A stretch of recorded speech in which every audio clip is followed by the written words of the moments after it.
Welcome to Egg Foo. What? First and only podcast about people eating stuff. I'm Mike Lisk. Hello, everybody. Welcome once again to another episode of Egg What? Young Michael, how was our week? Pretty good. Did you get the check? Did I get the check? Yes, I got the check. Let me say Uh-huh. to the Appropriations Committee, thank you. To the That penny. To the was penny. to the penny. That was delightful. Uh-huh. Gave you a My, giggle? huh? You got a little giggle? I got a little giggle, Uh-huh. and I made a big thing of because I was gone for almost 3 weeks. Yeah. And I think it got delivered literally like 30 minutes after I left to go away for 3 weeks. So it Yeah, was sitting yeah. there. And I started laughing today. I was like, that would be the perfect, like crappy early odds movie. Like, oh no, we sent Greg the wrong check. We got to go get that check. And like the whole movie is you have 3 weeks to go come up and like sneak in and somehow get the check and replace it or whatever. But my favorite part is I brought it in and my nephew is there, your biggest fan. And I'm like, oh, got a check, got an egg food, what check? And whatever, I open it and it's fun. And he's like, man, look at Mike. Mike is so nice. Mike is so generous. Like, we knew he was hilarious, but wow, so generous. How's it feel? How's it feel? And I told him and we're laughing. And then he's like, and he's looking at what I had, and he's like, you got this. What do you think Mike had? Mike got little, The he's like, wow, 80-20, is it the 80-20 breakdown, right? You didn't Yeah, I tell him about explained it the to him. 80-20? I explained it. He was like, it better be more like 90-10. So yeah, even that he used as an opportunity to, isn't Mike the greatest? Isn't he the best part of the podcast? So Uh-huh. I so wanted to thank pull you. it. I want to thank you in front of everybody. We had Yeah. a nice little check. I wanted to pull a gag on you, but I didn't do it. But the card was a bit of a gag, the sympathy card. Oh yeah, yeah. I get all these my father was sending money to all these charities. So Mhm. around Christmas time, I'm inundated with I'm still getting his mail from these Mhm. charities.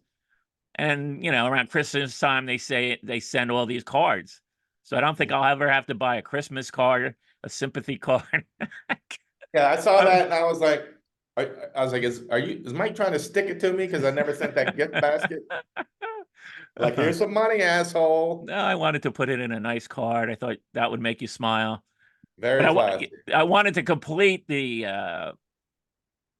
gag by moving all the money in my checking account into my savings, just so that when Mhm. you cash it, it would bounce. Well, I love the check itself. I've never seen a check Uh, that like it just has your name on it, like no uh-huh. address. I don't even know if there's a bank on it. It just says Mike Lisk.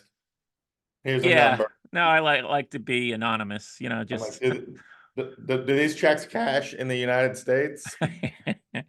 well, I actually moved around since then, so I'm glad it doesn't have an address on there because I'm not at the previous address.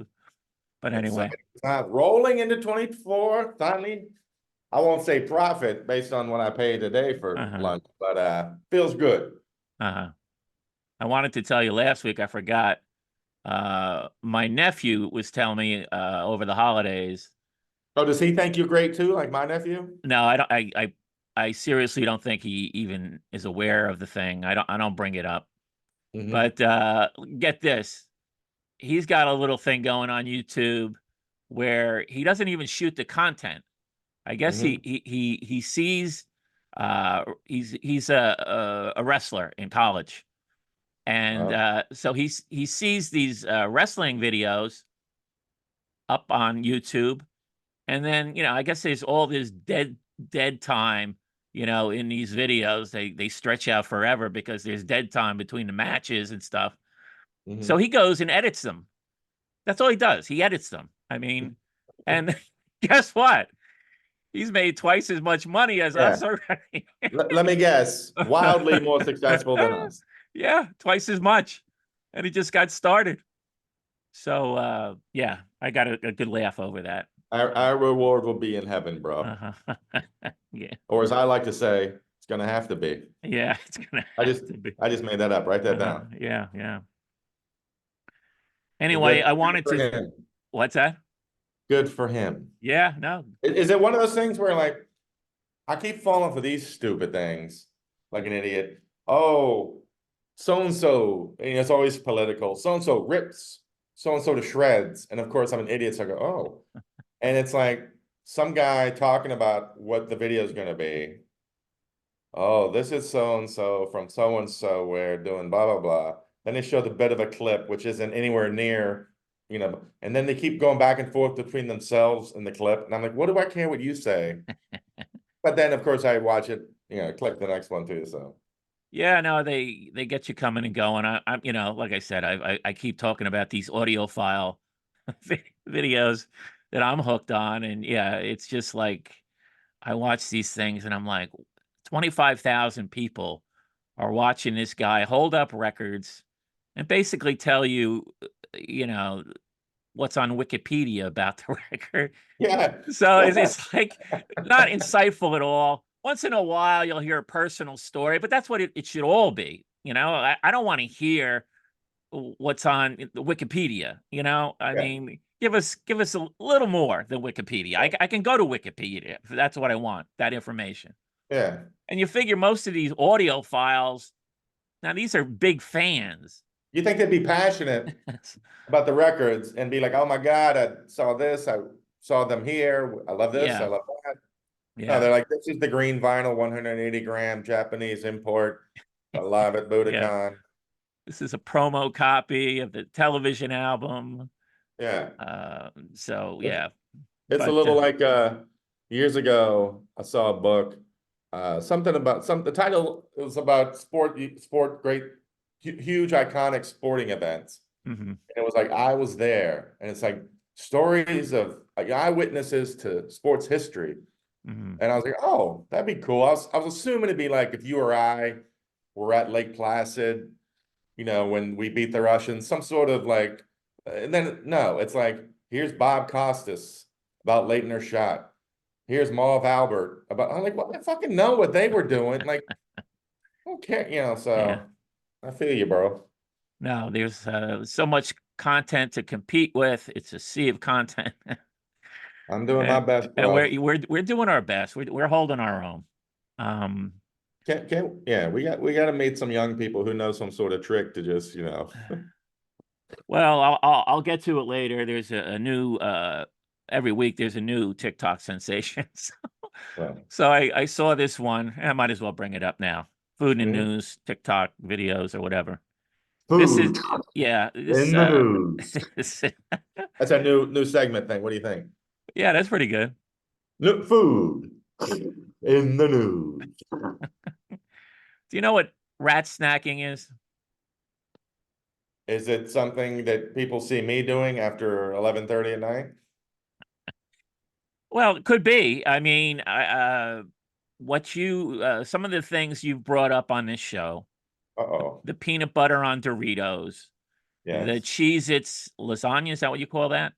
Mike, your thanks, that's enough. I don't need to, You're Right? welcome. Is that what that was called? The Cheez-It lasagna? Piece of lasagna. Cheez-It lasagna. Yeah. Um, that I think that qualifies as rat snacking. So I think you may be able to maybe just repost those videos, Repost? It's a repost? well, you've already shot those videos. So maybe just add the tag rat snacking and Oh, maybe you'll start trending with the other rat rat snackers. snacking. Yeah. So I rat am rats. My name is, to my right. Oh God, yeah, yeah, there's that rats. connection too. Right, rats, yeah, from the book. Williamsburg rats for Yeah, yeah. sale at Amazon. There you go. It's Uh, still available. Still available. Few copies left. Rat Digital snack. versions only, right? Or do you Oh still yeah. have a No, hard copy? no. You got some hard copies? Okay. You can order. Well, you just order them, and they print as many Oh, as they you print want. them up. Yeah, yeah, yeah. Yeah. Uh, No, they no, they're all in a warehouse. they've got some hired slaves that do that. There's 8 copies in a huge warehouse in Yeah. Hoboken. Rat snacking. All right. So Seem like anyway, just for good. the definition, it's small random snacks with sometimes odd combinations, right? Rat. So that your Doritos and peanut butter qualifies. Very good. Some young woman posted a video where she combined apples, butter, cinnamon, brown sugar in a bowl. She mixed this up, microwaved it, put it on bread, and with with slices of cheese. I mean, it's kind of a mess. Uh, Well, that sounds like the beginning of an apple pie. That sounds like an apple pie that just never got made. oh, that's an idea. Yeah, yeah, okay. It's got the ingredients. Yeah, I see what you're saying. Yeah, it's like IKEA. It's like IKEA apple pie. The ingredients are just laid out. An apple pie on bread, an apple pie sandwich. Yeah. I'd But rather just have a real apple pie slice and stick it on a sandwich. yeah. But anyway, so maybe what's the word? Repurpose those videos. Yes, let's Add do the too. rat snacking. Do you have any others that come to mind? I mean, is this something you might do where you just grab various ingredients in your refrigerator, combine them, microwave them, I mean, slap them on a slice of bread? I feel like I have a bunch, but of course I'm immediately forgetting all of them. Uh-huh. See, my thing is, it has to be something I legitimately am curious or want to eat. Like it can't just be gimmicky for gimmicky's sake. Mhm. Um, yeah, I got a bunch. I got a couple. Don't worry about it. Okay. I like any excuse to repost incredible videos. I'm all for. I see the wheels spinning. The smoke coming out of my ears. Yeah, the smoke coming out of your ears. Other food in the news. This is a little. All right, this is last week's, but we never got around to it. There's a woman in Florida. She's suing Reese's for $5 million for I guess, or well, it's Hershey. Hershey makes Reese's. She's suing Hershey for $5 million, claiming that this was back in Halloween, and I actually had these candies, so I knew what she was talking about. Mhm. They had these little bat-shaped and ghost-shaped Reese's, right? Adorable. Yeah, adorable, right? But on the packaging, there's little cutouts for eyes uh, that don't, when you open up the package, it's just completely covered with chocolate. There's no eyes on the ghost. There's no eyes on the bat. Mhm. And she was disappointed by this. So she's suing because the candy itself did not have the cutout eyes as depicted on the wrapper. Wouldn't it be great if she wins? Yeah, no, I'm rooting for her. I'm rooting for her. I mean, that's $5 million. She'll be an inspiration to all of us if she wins, right? But Amen. yeah, just thought people should know about that. I mean, can you sue just for disappointment? That's a good question, right? Thank you, Mike. Write that down. Where they build it up so much with the advertising. I mean, any of those food places would be sued constantly because they never Well, look. that's true. Yeah, I mean that's Yeah. McDonald's, all the fast food places. And no, I used to work on the same floor of a building that did food photography for like restaurants and stuff. And you could, everything smelled great, but you'd walk by and it's all like those tricks. They're painting the burger and Uh-huh. making it look like, oh my, so Yeah. any fast food, any food ad, you could sue for being disappointed, I'm pretty sure. But we'll Yeah. block this $5 million because if we can do that, I'm not gonna I don't want to insult you. Hmm. But $5 million would make what you got me look pretty silly. Hmm. No offense. Yeah. Are you choking to death on No. Um, Other food in the news. food in the news? There was a nasty DoorDash driver who was delivering some Popeyes, Oh, and she left a note, a nasty note for the person she was dropping it off, who she thought did not leave a tip on the app. So oh, I might have heard about some rumblings about this. yeah, so she tucked a note into the delivery. Lucky for you, I didn't bother the food, but the next time, consider tipping your driver. Wow. Now, I'm would like, you eat that pot pies, or would you assume well, that's it's it, stuck with the food? bother the food. I mean, that's kind of an interesting expression. I mean, Was the bag sealed? I mean, it would have to be. but here's the thing: when the customer came out to take the bag from the driver, she had some cash, so Mm-hmm. she was going to manually tip Oh, rather than do it on the app. well, why would she do that? Well, some people just prefer to. I'd prefer getting cash than having to wait. Whatever you have to, these drivers have to do. Well, I don't know. Maybe it's direct deposit, but I don't know. I still It's like tricky. cash. I'm some sort It's, of freak who still likes cash. yeah, it's tricky because on one hand, you feel like if you tip so they can see it, you're guaranteed good service because they'll be like, oh, this guy's tipping me well, I'll be, as opposed to like, well, let's see if you pull this off correctly, which Uh, is ostensibly how we do it in restaurants. mhm. But did the woman take the cash? Well, she didn't, and she immediately went into an apology. I guess she wasn't fast enough to reach in and get the note out of there or whatever. Oh, just like my we got to get that check back from Greg movie that we just talked about 4 minutes ago. But Right? Isn't that like every 80s sitcom? Like, oh, we left a note in there. Oh shit, now we got to get the note. Hijinks ensue. A lot of that going around right now. Because I got to tell you, in the beginning of this, I was on the side of the driver. Now it's like I can kind of see if the woman actually thought she was going to tip, but yeah, no, the that's got to driver be like got 1% of the people. yeah, So the driver got burned, and she knew she got burned, and she actually did apologize on the spot. So I give her credit for that. yeah, She didn't just run away in yeah. shame. Unlike Aaron Rodgers, who can't just say, "Hey, you know what? I'm sorry, I said something stupid. Can we move on?" Aaron Rodgers. Isn't it funny? Like the more things are always on videotape, Mhm. and like here it is, the less people we're likely to apologize now. Isn't that ironic? Used to be you say something stupid, you say, Yeah, you know what? I'm sorry, and we'd instantly forget about it. Now that there's proof of everything you say or do on tape, you still double down and deny it. I was just gonna say, double down, double down. That's Double down. that's the expression of our current malaise. Yeah. People double down on stupid. Yeah. Double down. Nobody can say, you know what? I'm sorry, I fucked up. No, yeah, no, nobody can Can't do say it. that. No, it's Hmm. too much, too much. Um, Squirrel cut Tip, girl. tip your Uber Eats drivers, people.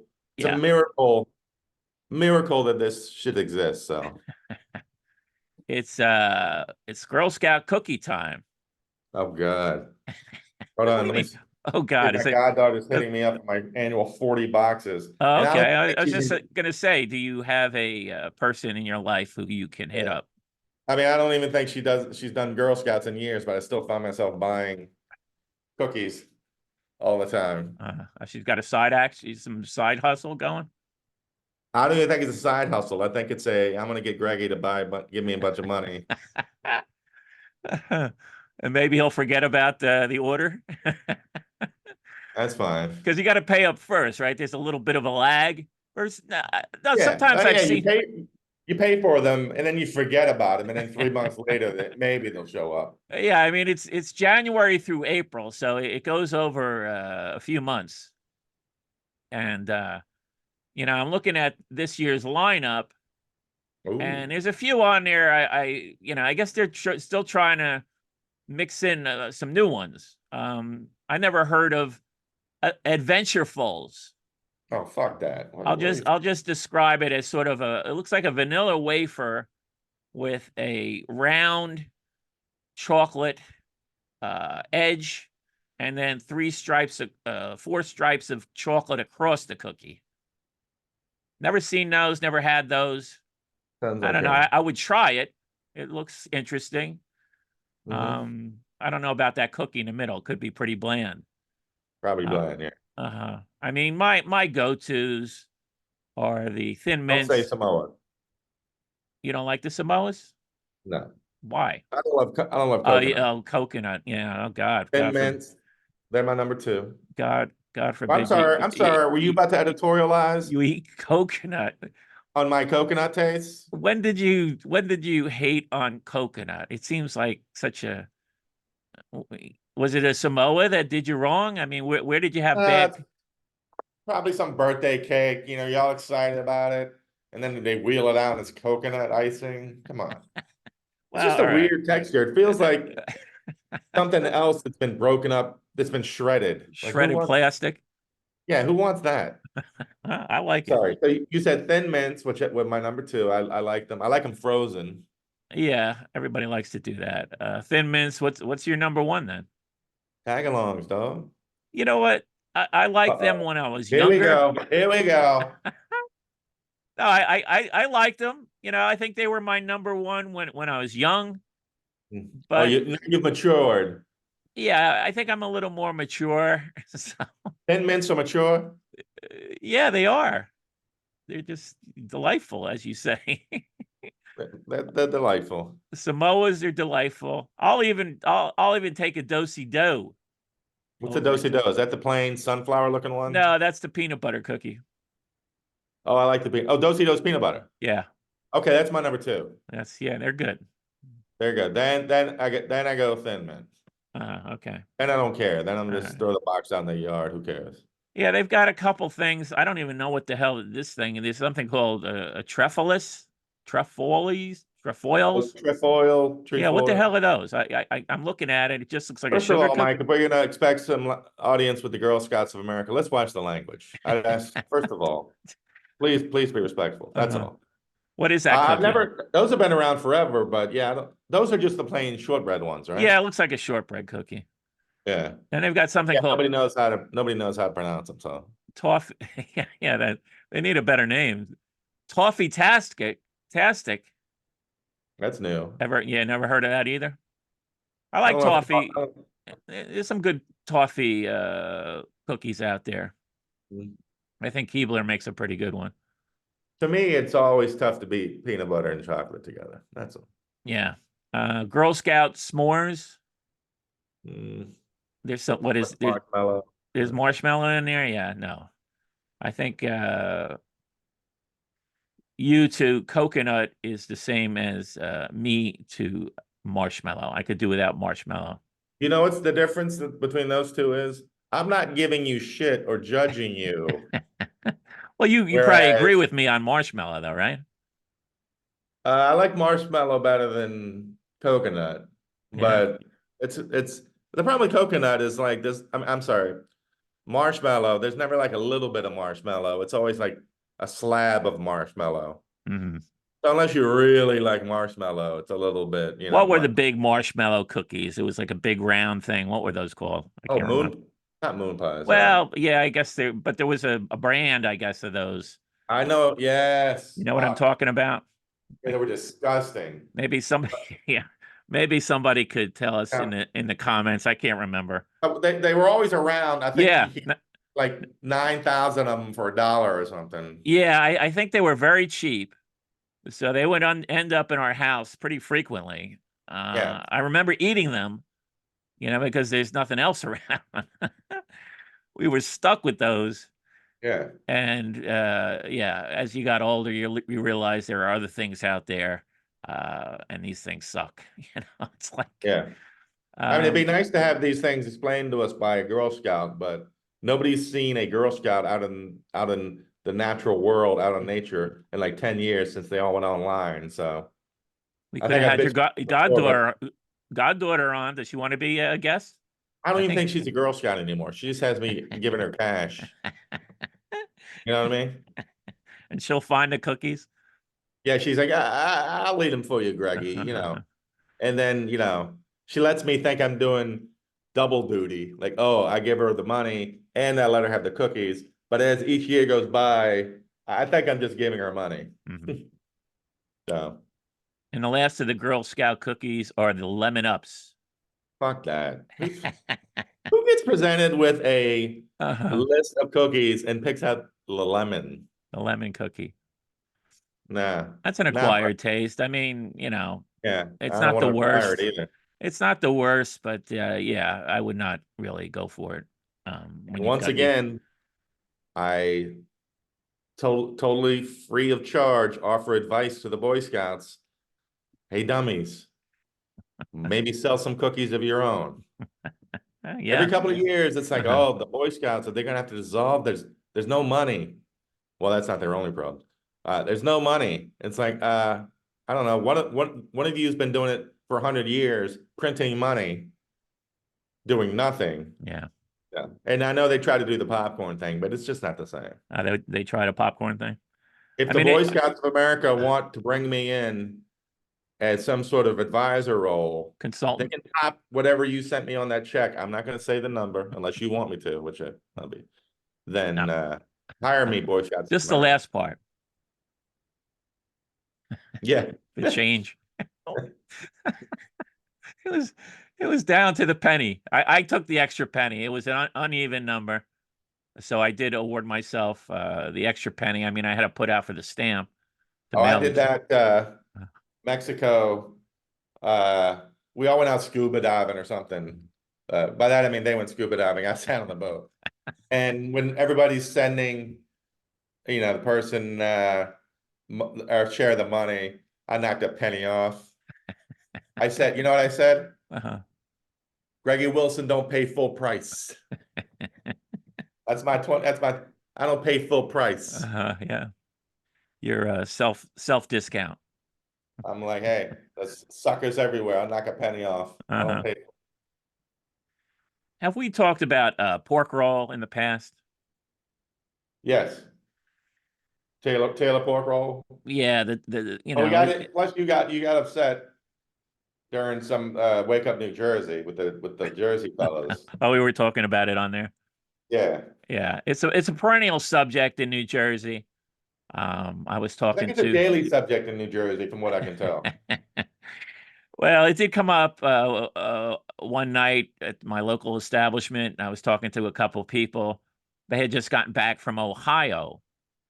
They have some relatives out there. They paid a visit. And one of the things they have to do when they go out there, they have to bring some foodstuffs because I guess in Ohio, well, number one, they don't have pork roll. In this case, I think they actually brought Taylor ham because Yeah. Taylor ham is the superior brand of pork roll. Yes. That's what I always put those two together. Yeah, yeah. That's all you need to know about the whole pork roll My scenario. pork roll tastes are superior. So they brought some pork roll out there and they brought some bagels because apparently bagels are another thing that are just exclusively good in New Jersey, New York. Can you agree with that? What are the bagels like where you are? I wouldn't know. I'm You not getting a know, fucking bagel down here. It's crazy. but I mean, they're just visibly bad. You can just size them up and said that that's not. I mean, I've seen bagels in other parts of the country, and they just look like round rolls. They're kind of gussied They're up like to. bombs. They're like big bread bombs. Yeah, Now, yeah. do you believe this whole thing about the reason is, and I think it was actually debunked at some point.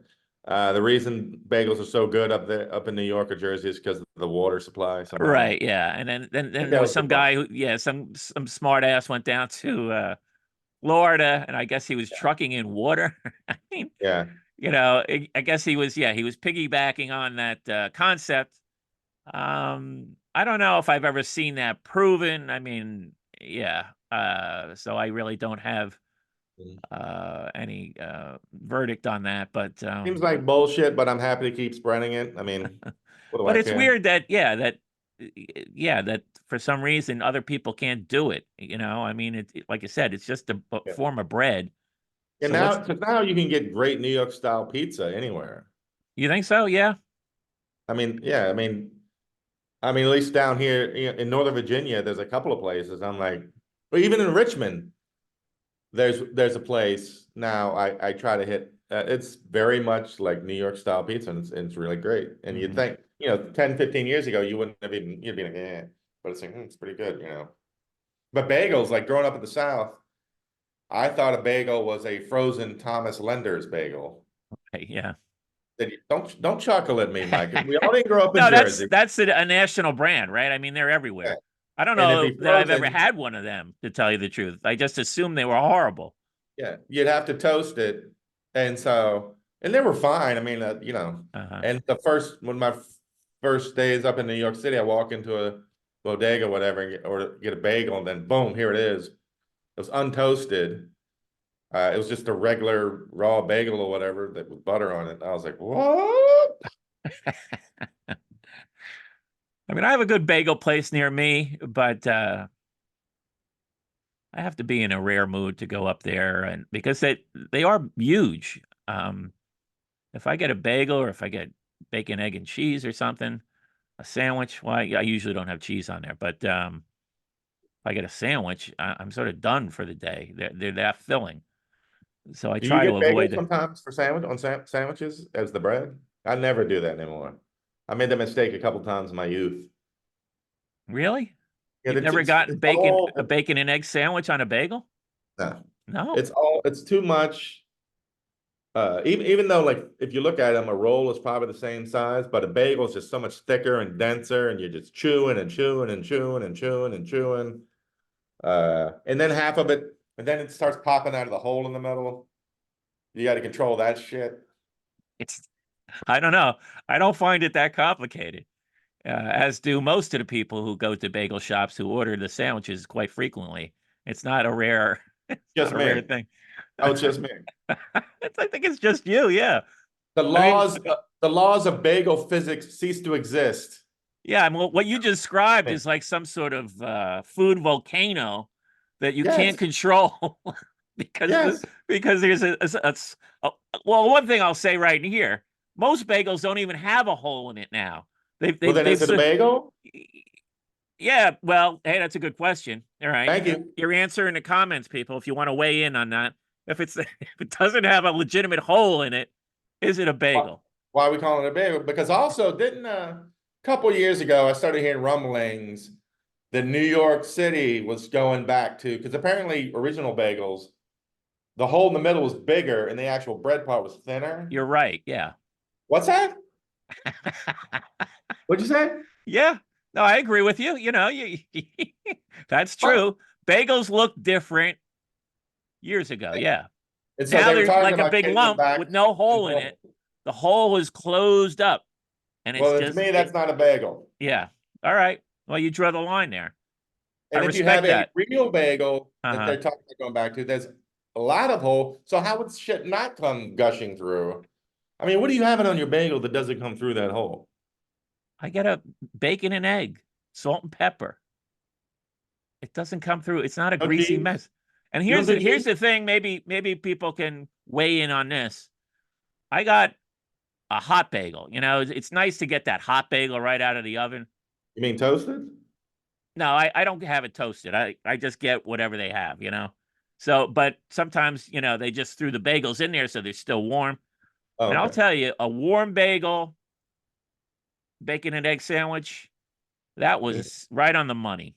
Having Really? a soft, warm bagel sandwich is better than a cool bagel. The Yeah, warm bagel makes the sandwich. I would agree that a warm bagel is better, but I would argue that a bagel is my least. Like, there's no way I would pick a bagel over a roll for bacon, egg, and cheese.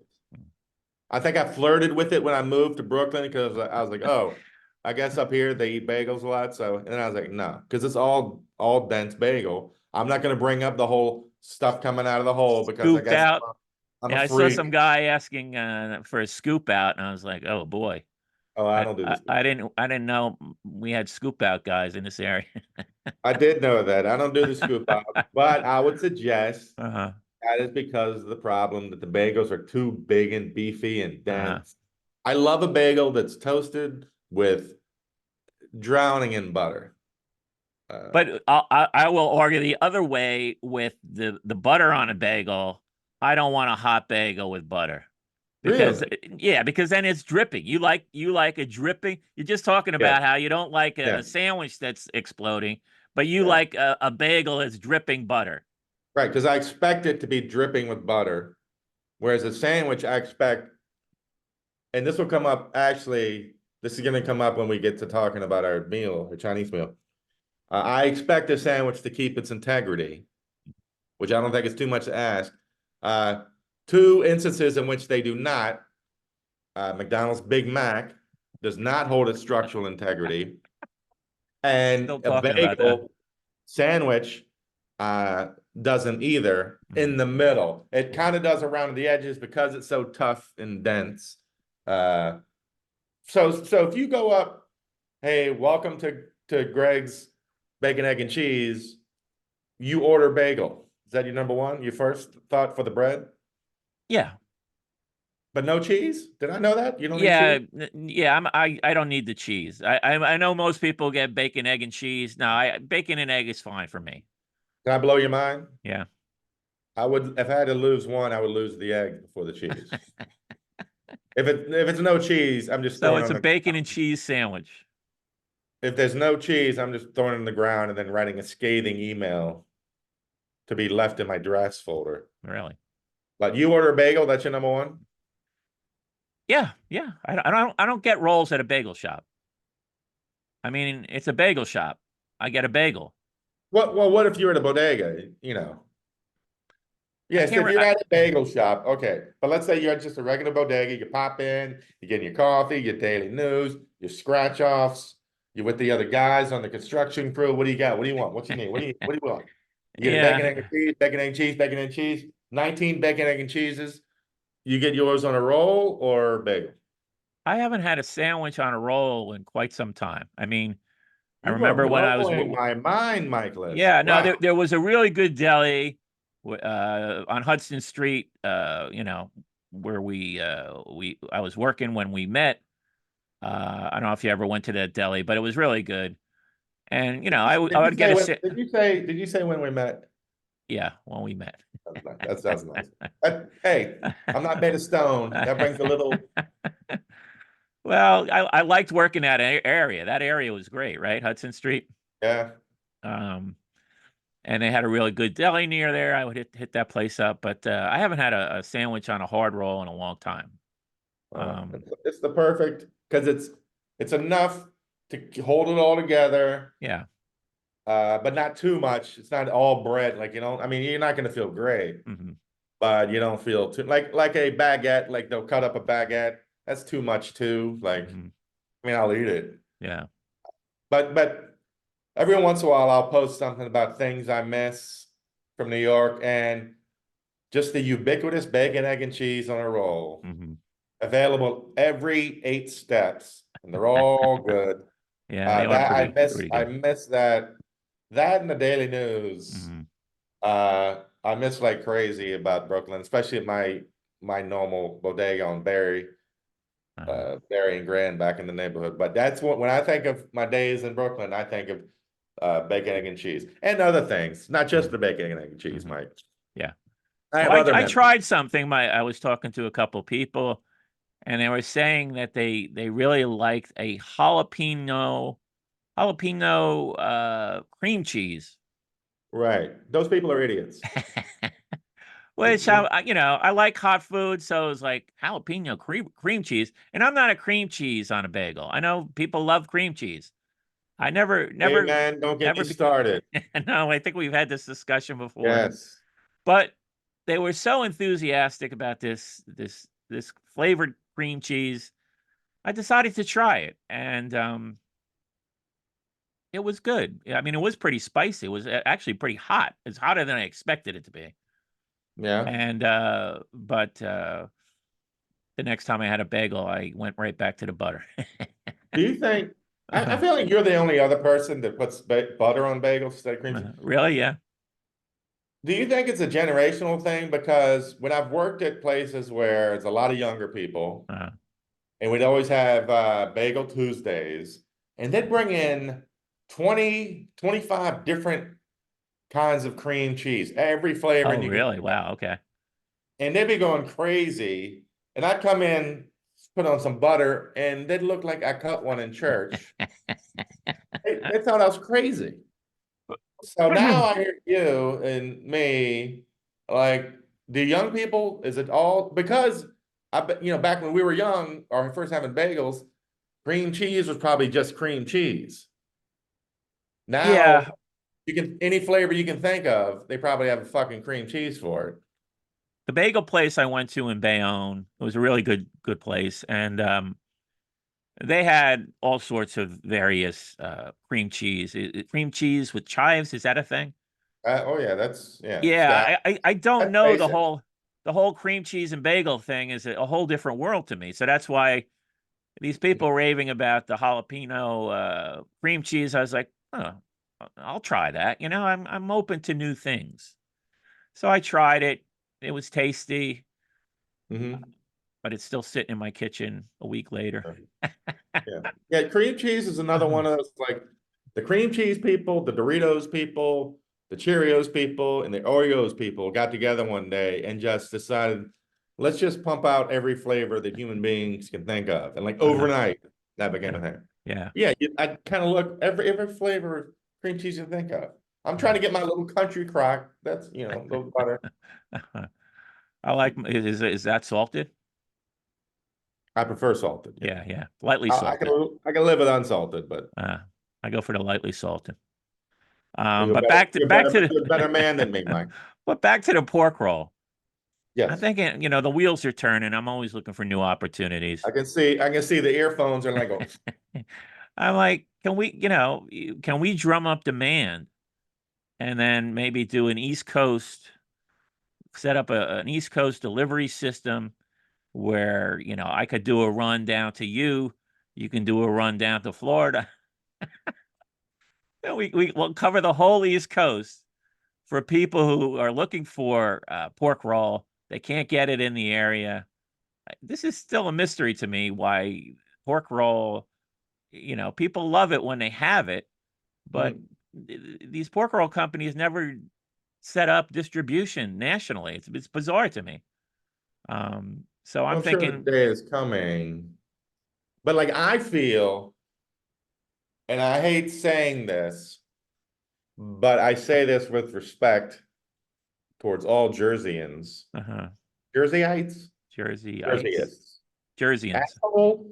Jerseys. Sorry. Uh, I don't feel, you know how like I never felt like I could say pizza pie. Mhm. Like I feel like you have to be from Brooklyn to say pizza pie, or like Pizza I pie. can't say Why? I can't pull off. Oh, let's go grab some deli. Uh-huh. I feel like you have to be in Well, like maybe an yeah, older no, Jewish guy or you did something. fine. Yeah, you did fine though. The Well, of course, pizza, I would, yeah, I don't think I ever call it pizza pie though. right? I feel like a I just fraud. you want to get a pizza. You don't say I Yeah, want to get a pizza pie. right. I say let's get a pizza. I can never say, hey, you guys want a couple of pies? What do you want? A couple of pies? Well, no, yeah, pies works. Yeah, then you go that way. Yeah. You can do that because you're from Jersey. Hmm. Whereas I, even though I lived in Brooklyn 15 years, can never do it. Just like I would say, hey, do you want to get some cold cuts? Maybe some turkey, Uh-huh. ham? Whereas somebody from there can just, hey, what do you want, deli? Want to go grab some deli? Hmm. And I feel the same way about Taylor pork roll, Taylor ham, any of that. I feel like I have to step back, show some respect, let the Jersey Well, people what are you talk. afraid of? If you say does anybody want to get some pies? What do you think? They're afraid that you mean like you're going to come back with huckleberry pie or Well, no, I just feel like a gooseberry fraud. pie? I would feel like a fraud.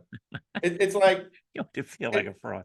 it's Uh, like when you go to Britain or something and you come back, you'd feel like an asshole if you started saying, I'm going to the loo, or uh hey, there's the lifts. Like I would feel like an asshole, hmm you know. Well, yeah, those are geographically specific, but I don't Yeah, know so that. there's something about the Taylor pork roll, any of that in my head, Mhm. and I could be wrong, probably not.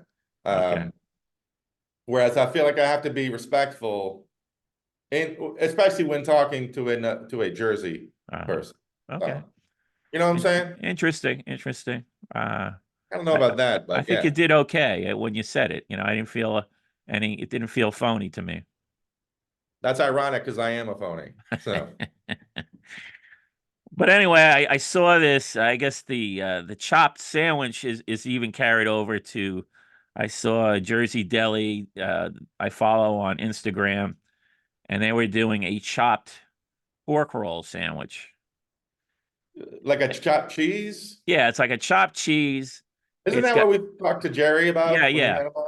So I don't know if Jerry is onto this, whether this is just again, yeah, it's probably Jersey specific, Yeah. but a chopped pork roll sandwich, and it had bacon in there. It was pretty heavy duty. They put a lot of stuff in there. Why would they put bacon in that? Like that's Well, right off yeah, the bat. that When seemed. you say right off the bat, that's suspicious. Like, why do you need to put bacon? Well, this deli that I follow, I went there. I think I talked about it where it's in Middletown, New Jersey, Talercio's. And they got people lining up. If you don't get there by 11 in the morning, forget about it. You're going to stand online for a half hour, that's ridiculous to me. I'm not going to stand Mhm. online for food. It's I don't stand in line for food. I'm too old. yeah, yeah. I draw the line for that. I don't know. So I never made it in there. I was up that way, and me and my sister stopped and Mhm. saw the line. I'm like, well, I tried. But anyway, their videos are very entertaining. And so they wanted to know what condiment would you put on that chopped pork roll sandwich? Hmm. And I'm like, you don't need condiments on that sandwich. There's enough flavors. You've overloaded the sandwich with the bacon. You're right. I Yeah, mean, already the bacon is taken over anyway. yeah. So there's the bacon and the Taylor ham are fighting it out, right? Um, and the egg, there was egg in there and some other stuff, but their sandwiches are always overloaded like that. Mhm. They put too much on it. It becomes ridiculous. Let's keep it simple. Mhm. But so yeah, condiment. Why do you need condiment on there? And I got into I don't know if I talked about this before with some guy who's putting ketchup on Taylor ham sandwiches, and it's just disgusting to me. I mean, so I gave him, I did a little trolling with this guy. He's got his own pork roll. He runs around New Jersey trying these pork roll sandwiches. That's Go his get him, Mike. his hook. So yeah, he's eating one of these sandwiches, and the thing is dripping with ketchup. I mean, he just looks disgusting. Why would you why would you ruin the sandwich slopping on all this ketchup? Uh, Well, I would say, as offended as I am by the ketchup, just because I hate ketchup, uh even though it's Waddy's favorite. I remember before I met him, Will was going to introduce us, and he said, "You're about to meet the most handsome man ever." By the way, he loves ketchup. Uh, but to me, I didn't know that was the full introduction. I didn't know the it bit about wasn't. But ketchup. Yeah, okay. and so he would dump ketchup on it, saying, "Okay, I'd roll my eyes at it." But to me, the more offensive thing is, if your calling card isn't our meat so great, then why would you add bacon to it? Yeah. It makes the confidence is not there. Yeah, no, I'm with you on that. It's like Yeah. you don't need two meats battling it out on a breakfast sandwich. No. So, Is this a new thing? So is this a brand new place? So maybe people are lining up to try it, and then once they realize no, it's this place has been there a while. It's there was a guy on sports radio used to talk about it a lot. He probably oh, drew a look, that's lot on of sports radio. or it was that guy Carton. You know the bald guy, Oh, Craig Carton? Fred Carton. Yeah, he was always hyping up this place, and That dipshit. I don't know if Oh, he knows somebody who works there or whatever, but I'm sure he drummed up a lot of business for them. And these were free commercials he was giving out on FAN. But he's a dipshit. I'm not listening to him for fucking food is, advice. is there anyone in sports now who isn't a dipshit? I mean, I just saw this Pat McAfee. Is that his name? Oh, he's I just saw this guy for the first time, and it happened to be the show where all this nonsense started with what's his name? Aaron Rodgers. Aaron Rodgers. He was on there. Yeah, that was the first time I ever caught that show. Mhm. And I'm watching it, and they're dropping S-bombs left and right. That show's on in the middle of the afternoon, and it's shit this and shit that. I'm like, what? Whoa, this is ESPN. And I'm like, Yeah, when I did that mean, happen? When did well, they got to fill up 24 hours with everybody screaming over each other and typing it all. And uh-huh. I mean, people used to love to hate on Stephen A. Smith. Hmm. He's like the elder statesman. You Yeah, know what I mean? he has become the elder statesman. Yeah. I I like mean, I'm Stephen not I'm A. not a fan of his. He's overly dramatic. He plays it up, I mean, the cowboy shtick has gotten old. Mhm. That seems to be his main hook. But this Pat McAfee guy, I guess his thing is tank tops. I mean, he's he's got to wear a My, tank top. my old job. And I was just like, this guy, he just seemed like the thing that came to mind, the Joe Rogan of sports. Yeah. I guess it's just these lunkheads. I think the bigger the lunkhead, I guess the bigger the audience. It Well, seems to then they be. act surprised because today they announced they were going to have Aaron Rodgers on. Right. Yeah. Or I guess I'm sure that'll last until I mean, you the whole know. thing smells like a big PR thing. They figure like, hey, let's hype this up. I mean, they're getting lots of media attention. Like I said, Well, first of all, it's like Aaron Rodgers played as many games as you and I did this year. There's no one else in the league that could get to come on this fucking show. yeah, no, And they know Aaron Rodgers is such a yeah, gift. he's gonna He's gonna let me quote the try and clip. shock people. Yeah, that's his I'm thing. so shocking. Yeah, yeah. It's like, gee, what did you expect? His, It's like when they invite Ann Coulter to speak at a college, and then yeah, people get upset. It's like, what did you expect? You know what she's gonna say. You uh, know what she's gonna do. So I don't know why we need to listen to Aaron Rodgers, who did let me make another quick point about Aaron Rodgers, just 30 seconds, and then we'll move on. Because he came out with that big statement, about how the winning culture needs to do this, whatever. When did Aaron Rodgers become synonymous with winning? He's won one Super Bowl yeah, 15 one Super years Bowl. ago. Yeah, His playoff record is 11-10. right. His quarterback rating, which is good, it's still good in playoffs, goes down slightly from the regular season to the playoffs, and yet his arrival is supposed to be like Brady strolling into Tampa Bay. Culture of winning. Oh, he'll show us how to win. He hasn't won shit. Sorry, all right, had to get That's that all out. right. Yeah, no, we're done with the Aaron Rodgers portion of the Aaron show. I'm Rodgers. sure lots of God, people are. there's other people with They're bringing it brains up who to play football. two times the speed. You know, um, actually, speaking of like how you can speed up on YouTube, so we don't sound so slow, or I don't sound so slow. But maybe we should do like segments of the show where we try and speak real fast. So maybe when Jerry's listening to it, it's going to sound really crazy, and then we're going to he won't be able to understand what we're saying because we're talking so fast. Let me stop you there, Mike. That's the dumbest thing either one of us has said in 2 years. No, I was thinking about that. Jerry's going to have a little laugh. I think Jerry's going to get a kick out of it because I know he listens to us a little faster. That's fine. I wonder how many people do. Put Oh them in the yeah, comments. I don't speed up podcasts. I've sped up podcasts when they're really long. I'll speed it up a little bit. I mean, I only They- go to they- like 1.5. I think they still Maybe fair. go It to sounds 2 on Apple. yeah, but I mean, especially if it's someone I know who I've been listening to for years. I kind of know their voice. So mhm. maybe the thing to do is, if you're starting a new podcast, just start that at like 1.5. So that's all you know. That's how you know the voice. Uh-huh. But I mean, Can I what do are we that? pretending? Like, oh I'm so important. I'm so busy curing cancer. I'm going to listen to this dipshit's podcast, but I got to speed it up because I'm curing cancer and Maybe we could. People can tell us how many people listen to us. Speed it up. I'm not the fastest talker. I understand. You don't have time to listen to a podcast in real time. Plus, we tend to drag things out beyond the 20 minutes seems to be the threshold for people's attention spans.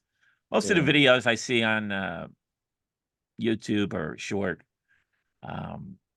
We're I putting mean, where out. I get in trouble with the podcasts, especially, is I'll get impatient, or like around a commercial, I'll do the fast forward, but then I'll go too far. Then I'll go too far back the other way. I'm ping ponging, and it always takes longer than if I just fucking let the commercial run in the first place. By the time I'm done futzing around with the back and forth and the back and forth. So, Do you ever have this problem on Apple? I was trying to listen to this thing, and it kept just stopping every 10 minutes. So I had to like remember where I was, and I kept restarting it. I'd move it for the next 10 minutes. It'd play another 10 minutes, then stop. Then I had to do it again, like 10, 15-minute increments. I'm like, what is going on here? I don't know if it was just that particular podcast. I was listening to Bob Lefsetz, I think his name is. Have you ever heard of that guy? He does interviews with musicians, but also people behind the scenes in the music industry. I listened to an interview with John Shear, who used to be a big concert promoter in the tri-state area. And then he became really, we're going back to the 70s. He became good friends with the Grateful Dead. So he had a lot of interest in it. there we go. No, I'm going somewhere with this just to get you to react. Yeah. I'm gonna give you his exact quote, and then you can go off on him, as you probably will. What if I agree with him? I don't think you're gonna agree with this one. Uh-oh. So, so he became very friendly with the Grateful Dead, promoted a lot of their concerts, and You're right, I am pissed at him. and he had some pretty funny anecdotes. But towards the end of the interview, he made a comparison where he said that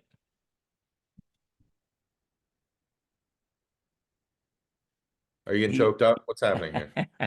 Get emotional, Mike? I'm killing the phone. Sorry. Oh. I didn't want it ringing for the next 5 minutes or whatever. Message received. Mike is popular.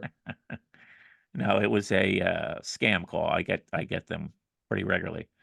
But anyway, so he made the comparison that he thinks that the Grateful Dead are now as big as the Beatles as far as music goes, their importance, their influence. No strong reaction from you. I mean, I'm waiting for it to cross over to another point, because so far that is just a jackass saying dumb shit. Come on now. In what world? I don't think he's wrong. I agree with him. Oh, come on. I mean, are the Beatles still as big? I mean, the Grateful Dead just keep going. You think just put out an 8-hour documentary, and that's all anybody talked about for 6 months. But were young people listening to it? Yes. Or was it the boomer segment? I promise you, it's as many young people as boomers. Do you know young people who are active Beatles fans? Are young people Dead fans? Yeah, they are. I picture them all, you and Bill Walton, going around together. No, there's a whole new generation. I mean, I didn't go to any of these Dead and Company shows, but they were selling out all summer long. And there's young people there. There's people that love the Dead, but I've never heard of a band who wasn't another version of the Dead, like, I don't know, Fish or whatever these jam bands are, that listed them as some sort of influence in any way. Well, Fish does. I mean, I think Fish started as a Dead cover band. That's literally what I just said. Oh, okay. Other than bands like Fish, who that's their whole thing. Other than, you know okay. What I mean? Like the jam bands, I'm sure there's a bunch. I've never heard of any like, well, I don't know, regular rock band who loves. I'll throw out a name who, I'm thinking of some of the people. If you're going to say John Mayer. No, I'm going to hear Elvis Costello. There was a really nice, I think it was 3 CD Grateful Dead tribute, and it was all newer bands, and Kurt Vile was on there, Dinosaur Jr. So I think they're still fairly influential. The people still, young people are still listening to the music, Mhm. and But it still doesn't equal the Beatles. I know people always want to be the ones who, this is the band or whatever, who finally punches through the Beatles. I'm sorry, bro. It's not happening anytime soon. well, you There's don't been think, lulls when the Beatles aren't uh-huh, as big as the Beatles, but now is not one of those times. So and you don't think you're biased by your super fandom. I mean, honestly, no. you're Now, a super, you're a super fan. I mean, I'm not let's face it. I mean, yeah, I'm a super fan. Yeah. But I think I don't I think one of the more objective things you can say in music is, I'm sorry, nobody's bigger than the Beatles Hmm. in terms of rock bands. Like, Uh-huh. I don't I mean, look, you're adorable, you're young, scrappy, coming in, trying to, your thing. I get it. Uh-huh. I get it. Every generation tries to punch the king, but Uh-huh. the Beatles are still the kings. Uh-huh. Sorry. Okay. Do you Oh, do you prefer the records of the Grateful Dead over the records of the Beatles? well, here's the advantage that the Grateful Dead have. Ah, ba, ba, ba, ba. What's You that can answer for? my question. Do I prefer The um albums of the Grateful just Dead. like the studio albums? Yes. I mean, we'd agree, even though it is the Dead, that No, you can I argue would that they're agree more that the important than the Beatles were more Beatles. consistent in their short, very short existence. Mhm. There's lots of Grateful Dead music that I have zero interest in listening to. For Mhm. me, after 78, when Brent Midland joined the group, I was pretty much Mhm. I was done with them. That's it. Yeah, yeah. I did make attempts to listen to famous shows in later eras, and they Mhm. always came up short compared to the peak era between 72 and 74, when they only had one drummer. I think that double drummer thing did hurt the band, and so that's the peak for me. 72 to 74, one Mhm. drummer. But there's lots to check out with all these live albums, and just so much more than the Beatles. The Beatles had that short. Mhm. How many years is it? Two. And what does that tell you? They recorded for 7 years, Uh-huh. and here we are 50 years later after they were done. And they're still I wouldn't say they're as big as No, I uh agree that their output is consistently better than the Grateful Dead's. and even culturally, I mean, there's entire rows of books written detailing every minute of the day when John and Paul met. Hmm. Like, there's almost no piece of culture of the last 50 years that hasn't been touched by, influenced by the Beatles. Fashion, anything. Yeah. And I know the Dead has it's like its own society. I know you go to the shows and you have a Its great own time. society. Yeah, I like that. Thank Uh-huh. you. I know you go to the I shows. would say it's a subculture. I was trying to be nice. Yeah. I thought if I said subculture, It's it'd be insulting. its own society. Yeah. I Uh, understand, and you go to the shows and they're great, and it's a great. Everybody loves it. And everybody has their 900 cassettes of shows that sound the exact fucking same. uh-huh. I get it, Uh-huh. Now but it's downloads. other than that, that live culture, whatever that's been Mhm. going for 100 years, Yeah. will keep going, I assume. Other than that, there's no other area of anything Hmm. touches the Beatles. Hmm. Okay. We had the conversation. Um, We had the conversation. yeah, I mean, I try to provoke you in ways that I can get you I'm not even expounding upset. on It's things. just so No, absurd. no, it was a Come good on. conversation. It was a good conversation. Now I Yeah. want to talk about. Now this is Ooh. you had recommended this book quite a Yeah. while ago. There's quite a little Great bit book. later on. It's backwards. The book is called Manhunt. Manhunt: The 12-Day Chase for Lincoln's Killer. Manhunt, James the Mike Lish story. James L. Swanson. Now I take you know I don't know if we talked about goals for this year or whatever. I've got so many books. I'm far from a Civil War buff. Mhm. You know, there's so much stuff to read. I mean, I have amassed a bunch of books over the years, which I still haven't gotten to. But Mhm. this Manhunt book, I think, may provoke me to go forward because it is just like a page turner. It's a thriller. Yes, I yes. mean, the detail that you get. I mean, I'm 130 pages in, and Lincoln hasn't died yet. Oh, spoiler. But the detail they go into it, Mhm, and there were just things, I think I even wrote a paper. I mean, I've read about it, and there was a slim little Lincoln biography. Uh, Thomas Keenly, I think, wrote it. That was mhm, very good. I mean, it was short. Um, I have read Gore Vidal's Lincoln, mhm. Yeah. which is again a very entertaining book. I can recommend it highly to anybody who wants to. He makes his stuff entertaining. I haven't read a lot of his. I guess what would you call them? Fictionalized history or whatever. Yeah, Um, I don't like historical fiction. yeah, you don't like it. I don't like to But make. I I'll like to say know what this I'm this doing. this one's entertaining. I read Burr. Burr was Yeah. very entertaining. But yeah, this Manhunt book, you know, everything is all the quotes are sourced. He's Mhm, not making up dialogue. mhm. So even when you're getting quotes, it's really interesting. Um, you read it quite a while. I mean, what do you remember about what stood out for you? Yeah, I read it probably 2010. The couple of things I remember that I loved is you're right. Just the way he writes is so different than a lot of nonfiction books in that it is such a wonderful narrative. Mhm. You do feel like you're trucking along with John Wilkes Booth, running along the river and everything. He Yeah, does an incredible job of putting you in there, and you can feel it as the chase is going. yeah. The Incredibly pacing is done. great. Yeah, Pacing's great. Uh, and then as you're reading it, you're like, uh, Booth was surrounded by idiots.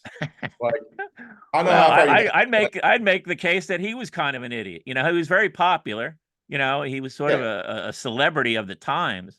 Well, plus, so like at one point, like they go in the wrong direction for like six I'll hours. do that. I haven't One got of the that far. idiots, Uh, one of the idiots was supposed to kill, I forget who it was, but he was like laid up in bed, like with yeah, four it was the broken secretary, limbs. the Secretary of State Seward. Yeah.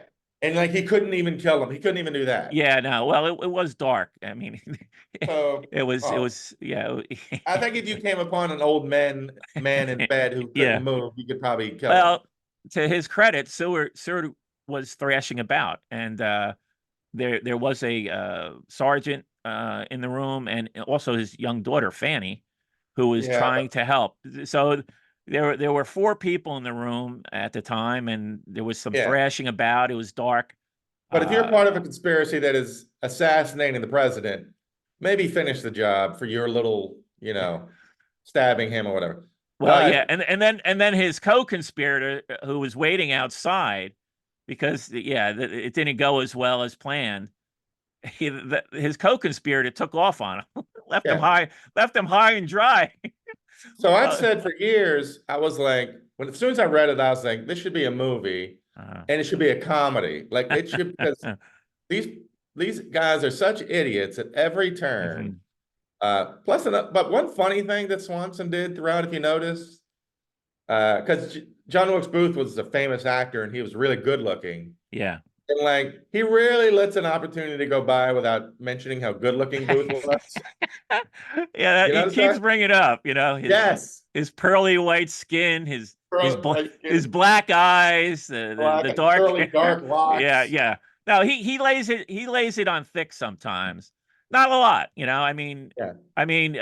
when Lincoln's body is removed from the theater because they didn't want him to die in the theater for Mhm. whatever reason, Mhm. they bring him across the street through a crowd.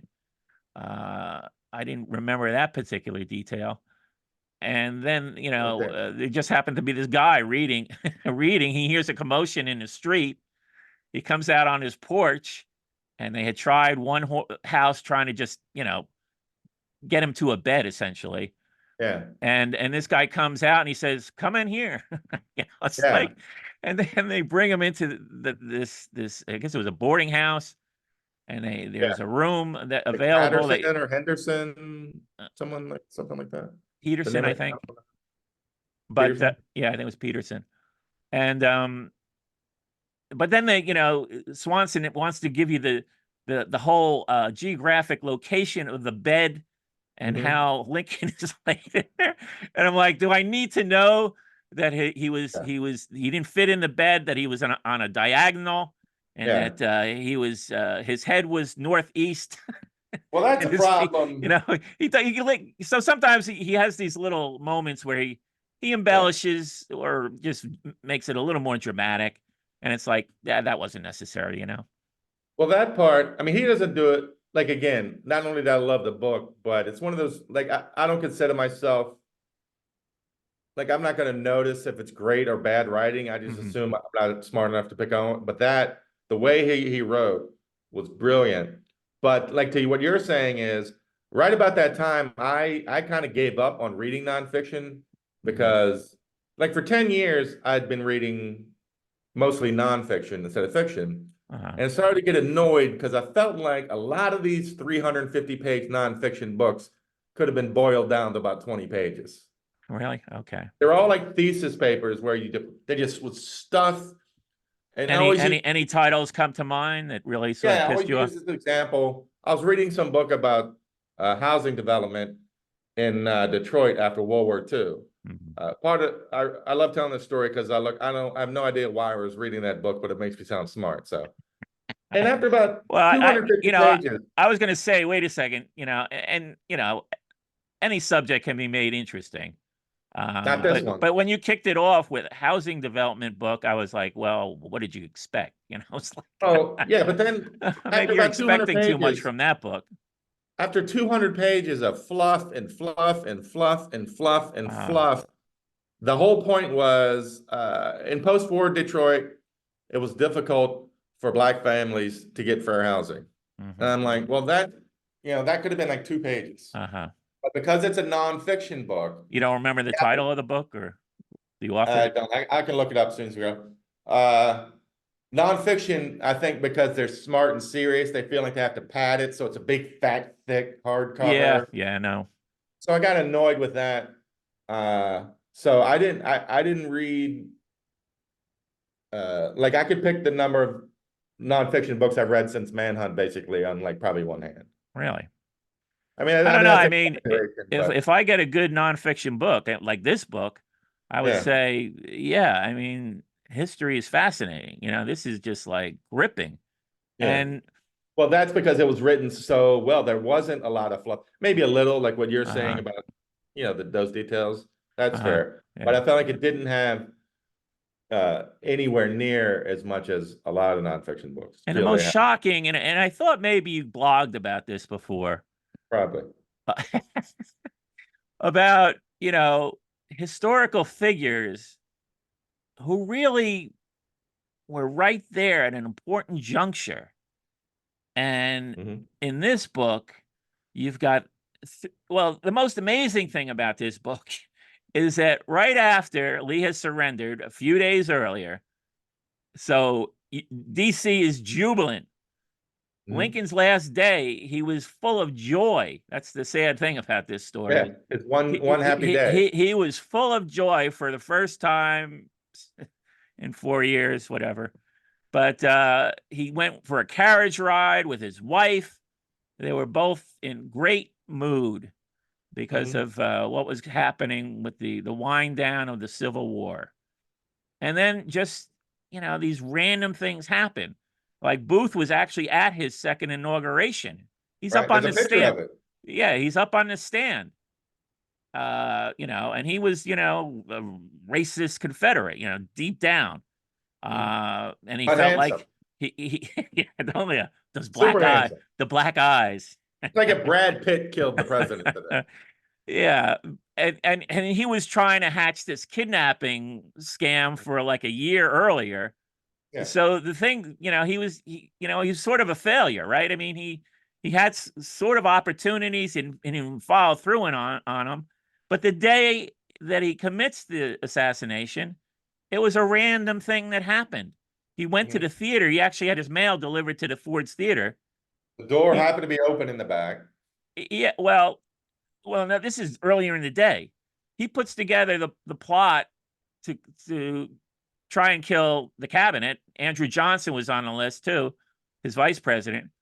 But in a matter of 11 hours, Yeah. when he found out, just happenstance, that they got early notice at the theater that Lincoln was coming there, and originally Grant was supposed to be with him. Right.